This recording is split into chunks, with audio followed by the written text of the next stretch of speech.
Hey, before you hop on that plane to Cambodia, you might be thinking to yourself, is my US bank really going to work overseas?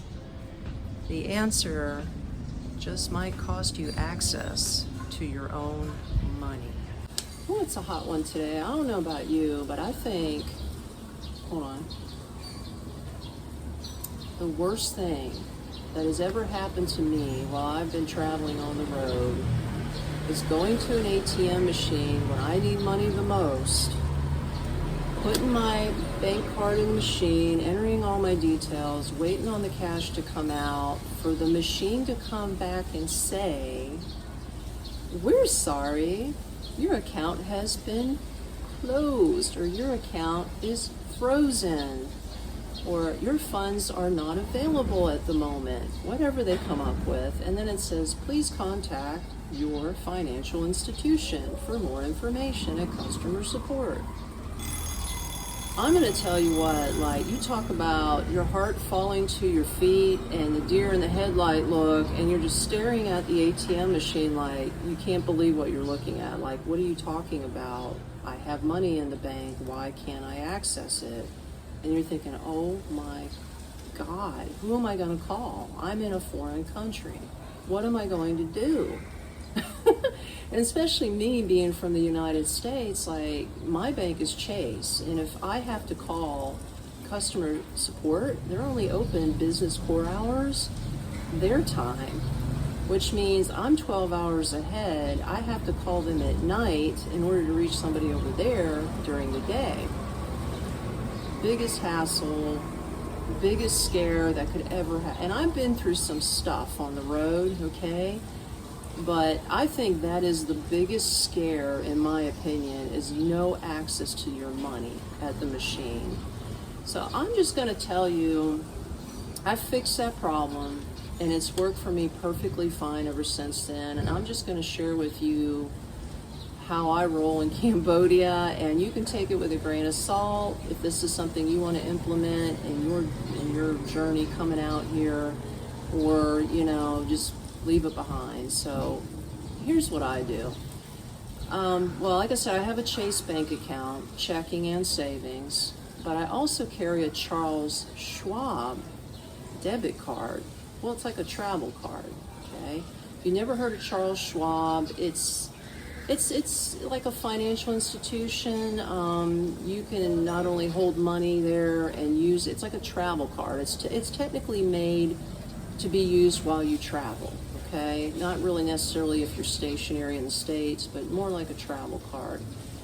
The main attractiveness to this card, which brought it to me, was that no matter what ATM that you use overseas, no matter what the fees are, you will get that money back. Excuse me, you'll get that money back at the end of the month.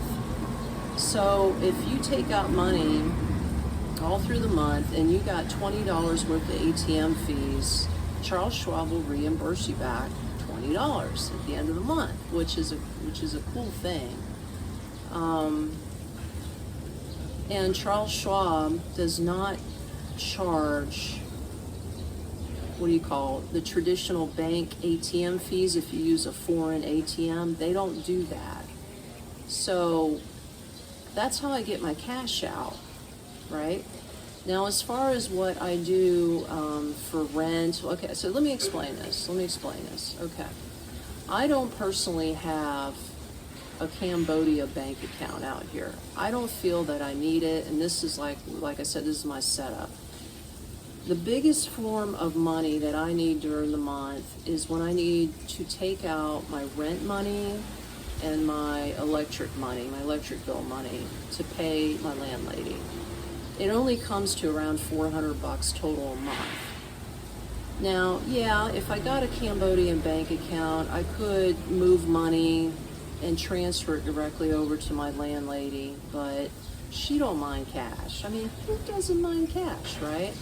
So what I do is I use my Charles Schwab. Like, what I do, okay, I have a credit union also. So I've got a little bit of money in my Chase bank account, my checking, to cover my credit card expenses, because I do have a Chase Sapphire Preferred credit card, which I highly recommend. It's another travel card that you can earn points when you travel, and also on like grocery purchases and any kind of like logistics.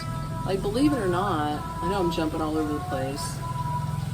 Here comes the mobile vendor lady. So you're gonna hear her in the background. Anyway, I have my credit card that I use at the local produce market when I go grocery shop, and I prefer to go to the grocery store. I spend $35 a week. I use my credit card. They take Visa out here. I have no problem using my card. I also use my card. I have it hooked up to the Grab app, which I highly recommend, that you can actually hail a tuk-tuk ride. And like they're roughly, depending on how far, I'm 30 minutes outside of the actual city center. If I go all the way to the river, it costs me like $3.50 one way. If I'm just going halfway in, a couple bucks. But I have it hooked up to my credit card so that when I book a ride, it automatically charges my credit card. I automatically get a ride. I have no hassle. I don't have to worry about having exact change and all of that mess. And besides that, my credit card gives me points to use even overseas. So I use my card at the grocery store out here, and I use it for the tuk-tuk rides, and I get points back. And of course, I treat my credit card like a debit card. So as soon as the charges come through each month, I pay it off so that I don't get hit with any interest fees. But I get a win because I get points, and then, they don't add up to be much, but I use those points as a credit against my credit card bill, and that saves me $20 a month. So there you go. There's what I do. But as far as like circling back to my landlady, I would just move cash where my main cash is in my credit union. I move what I need for the month, or if I actually take it out of my pension money, which comes out of my checking account. Most of the times it goes that way. In other words, I get my pension direct deposited into my it's so confusing, into my Chase checking account, say that 5 times, and I'll split the money out, whatever I need for the landlady and to live here, and then the rest of it I deposit it back into my credit union. I just do everything electronically. And then, like I said, when that one time a month comes around, like I usually just go to an ATM at the local mall. I just feel more comfortable getting it out at the mall because, they got the ATMs like in safe zones. You could get your money out on the street out here and you'd probably be pretty safe because it's safe out here, but I just don't feel personally comfortable taking out a wad of cash, like $400 in USD, like the Benjamins, the $100 bills, and then having like people walking around me and seeing all this cash like in my hand, even though I have like a bra. I have what you call a pocket bra, and I just like hurry up and fold it up and stick it in my pocket bra and I take off, right? I put my card back in there. But I feel safer if I just go to the mall and get it out there. So I do that once a month. I get out the $400 in cash and I pay my landlady. So that's like my biggest expense out here. And that's why I don't really see a need to actually have a bank account. But the main thing I want to tell you, and this is what I learned the hard way, is before you travel to any country with your Charles Schwab account, before you walk up to the ATM machine and try to take the money out, you need to let them know. You have to set what's called a travel alert. You go on the mobile app of your Charles Schwab, it'll say manage cards. Press that button, and then it's going to take you into the set a travel alert. So what you want to do is you want to say, okay, for instance, I'm in Cambodia, and I'm here from January of 2025, because it says time limit, 2025 to January 2026. You can only set 1 year at a time. So that's what I do. I set it 1 year at a time. I figure I'm out here the whole year, and that's it. And that's all they need. They don't need you to call in. You don't have to explain your situation. You don't have to do none of that BS. And then once you set it, you're good to go. And ever since I've done that, I've never had any problems taking money out of an ATM. Now, if I go to another country, rinse and repeat. You've got to let them know when somebody's washing something. You got to let them know where you're at and how long you're going to be there. And just remember to keep setting the travel alerts there. So now you know what I do out here. Now maybe one day I might need a bank account. It's possible. If you plan to work out here, then you're definitely going to need a Cambodian bank account. But if you're just out here to retire and you're collecting money from the United States, I mean, through a pension or Social Security, you may not need it. But we'll talk more about that, so follow me inside, okay? Let's go. Now that we're all nice and comfy inside my living room, here's the question you're probably running through your head right now. Then, okay, if we do it that way, then yeah, I can see I need to keep my US bank account. But what if should I keep a US bank account and a Cambodian bank account? Should I just have a Cambodian bank account? Like, what are the pros and cons for having both, or just having one or the other? Especially if I'm just collecting a Social Security check. Okay. Now, I'm not personally collecting a Social Security check. I'm too young for that. God, I hope to God, please God, if you're listening, please allow me to have a Social Security check in 7 years. That would be wonderful. Thank you. But if you are collecting one right now, let's put it this way. I personally, from what I've heard from other expats out here, and I just think it would be easier. I've heard some good news and I've heard some bad news, but I think it would be easier to keep a US bank account and have your Social Security check actually deposited into the bank account in the United States, then have your money transferred from there to a Cambodian bank, but you're going to need a bridge. You're going to need somebody who's going to transfer the money, the go-between guy. You know what I'm talking about? So that your fees are kept low. Then you have your money moved here. And see, what the cool thing is about Cambodia is that Cambodia is a dual currency country.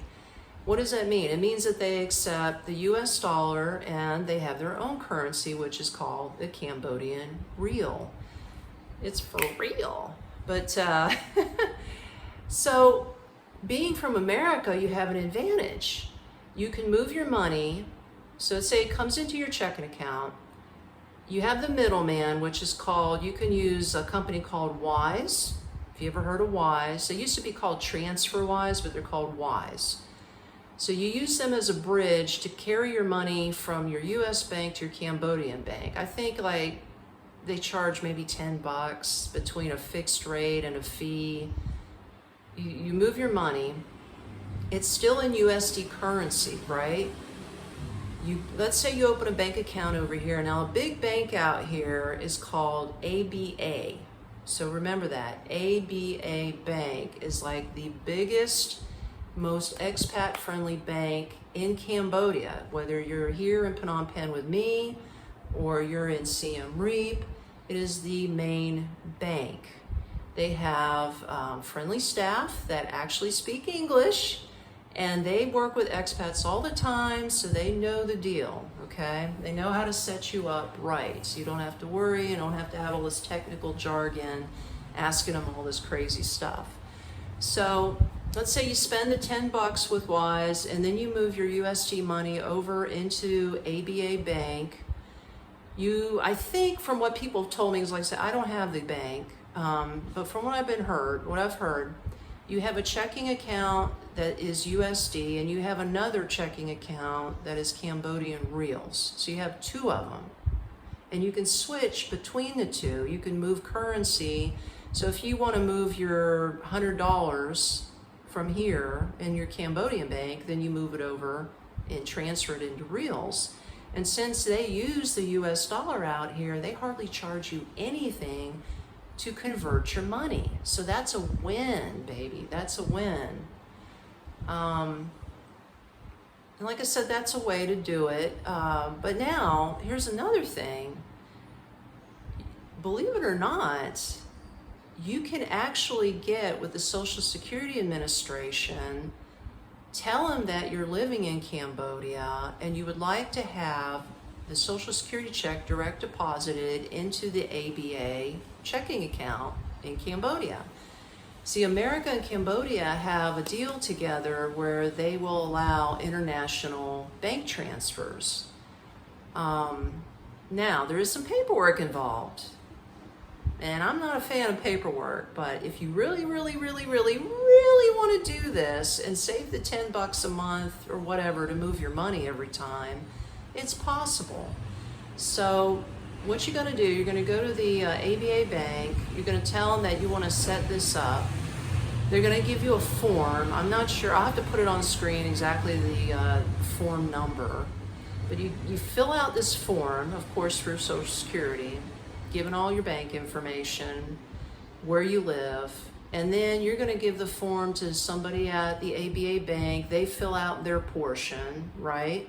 Then they're going to give the form back to you, and it's your responsibility, not theirs, but your responsibility to mail it to the closest like embassy or whatever, or Social Security office in Southeast Asia that will actually handle the paperwork for you. You don't have to mail it back to the United States. That's a plus. But guess where the closest place is? And I ain't dissing this, okay? Manila, Philippines. Now, I've heard some crazy stories about the Philippines, and like the red tape is insane out there, and like things are super slow. So I have no idea. I mean, if you've gone through this, drop me a comment, but I have no idea how long it would take you. I mean, who knows? I mean, you're mailing it from Cambodia to the Philippines first. Then you gotta wait for them to do whatever they gotta do with the paperwork, which God knows how long it's gonna take. And then you get your direct deposit set up from Social Security office. I don't know about you, but if I need money right away, like what if it takes months, like months to set this up? I personally I'm personally for the simple side, like it's so easy a caveman can do it kind of shit, you know? I'm the caveman, all right? Like, I don't want no hassles. I want no red tape. I want simple, stupid, easy shit, because I've been through so much in my life. The last thing I want is more shit on my plate. Like, it's been really piled high, okay? I got my plate clean right now, and I don't need it. So I'm for simple, stupid. So if it was me, which it will be 7 years in the future, God willing, again, if Social Security is still around, please. If it's still around in 7 years, my happy ass is going back to the United States, which I go back anyway to visit my kids, so this works out really good. But I'm gonna go back to the United States, and I'm actually gonna do what I need to do with the Social Security Administration while I'm in Florida. I don't know if you can set that up online. Like I said, I haven't looked into all it because I'm not there yet. But I think I got a feeling you might have to go into a local branch or something to actually get the paperwork set up. I don't know. If you guys are already on Social Security, let me know, and also, you know, let the community know, because there may be people that are not even at the range to collect like me that would like to know that process. But I mean, that's what my happy butt's gonna do, is I'm gonna go ahead and go and handle it in the United States, and I'm gonna wait until I get that first direct deposit into my US bank account to make sure my money is there before I split back out of the country. So that's just my opinion.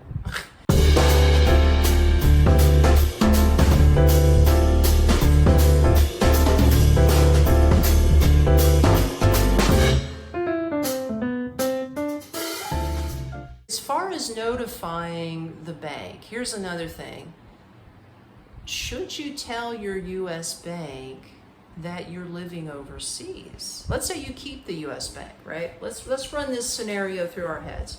Let's say you keep the U.S. bank and you want the direct deposit to go in there, and you're going to do the Remitly thing, or you're going to do the wise thing and transfer your money to the Cambodia bank.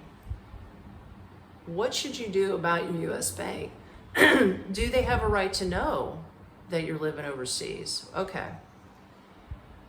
Here's what I do, and a lot of people do this, a lot of expats do this, and this is legal, okay? Because the big players in the bank market, like Chase, Wells Fargo, Bank of America, they are very strict on you having on record a U.S. residential address. You have to have it.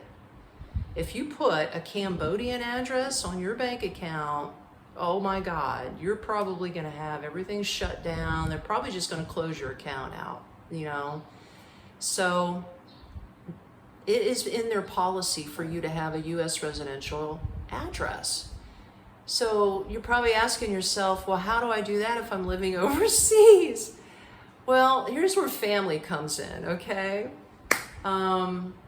I use my daughter's address, and I've been doing that for the last 3 years since I've been out of the country.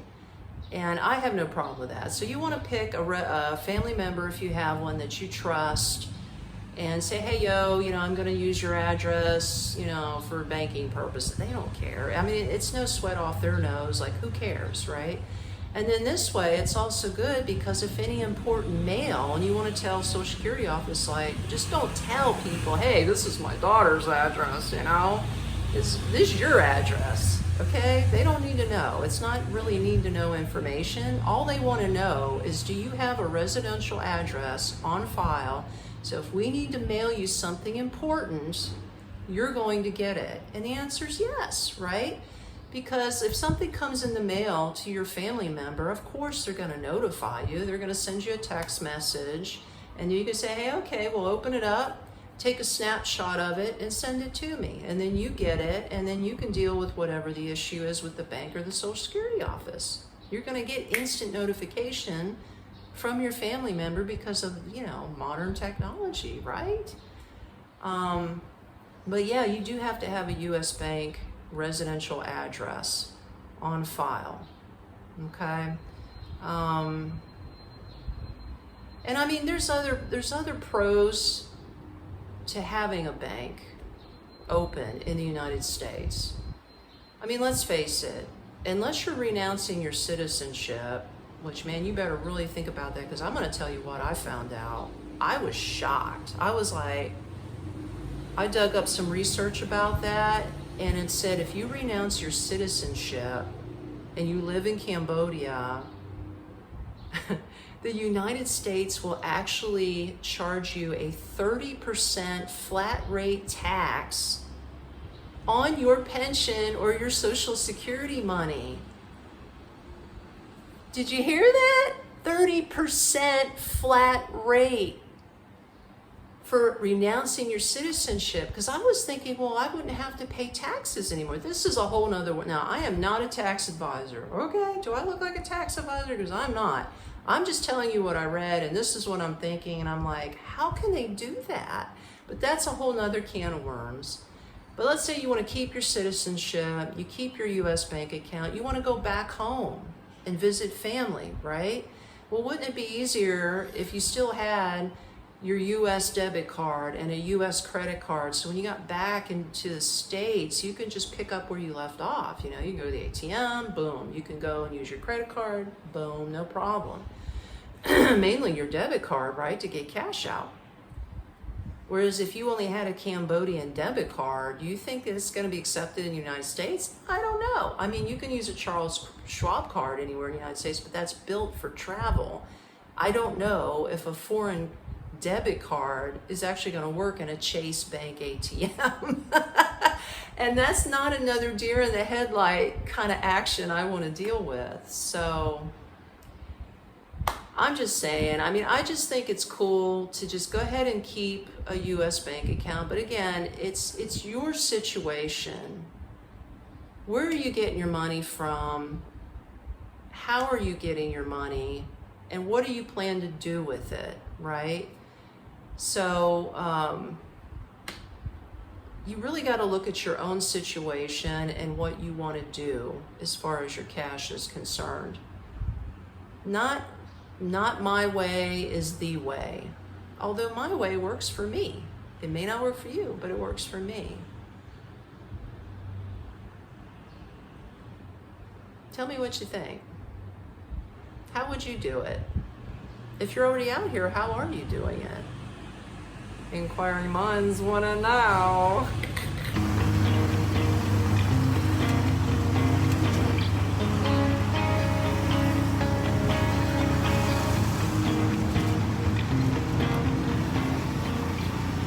Hey, if you made it this far, God bless you. Thank you. Thank you so much for listening to me ramble on about my crazy shit out here. But I just want to say, I still have that 5-question quiz, link below the video.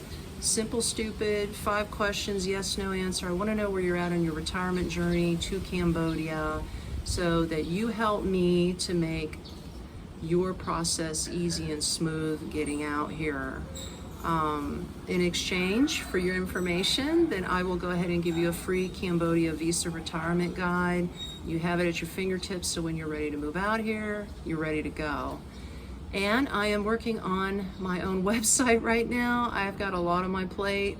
I am so trying to put this thing together, and it's gonna be the bomb. Like, it's gonna have so many different resources for you so that I got your bases covered. In fact, I've got things that I'm gonna create that you probably never even heard of before. You're not gonna find it on any typical travel agency website, so stay tuned for that too. Thank you. Oh my gosh, one more thing. Speaking of visas, you better watch this next video to learn how to not mess up your visa before you get to Cambodia. Okay, I'll see you in the next one. Bye.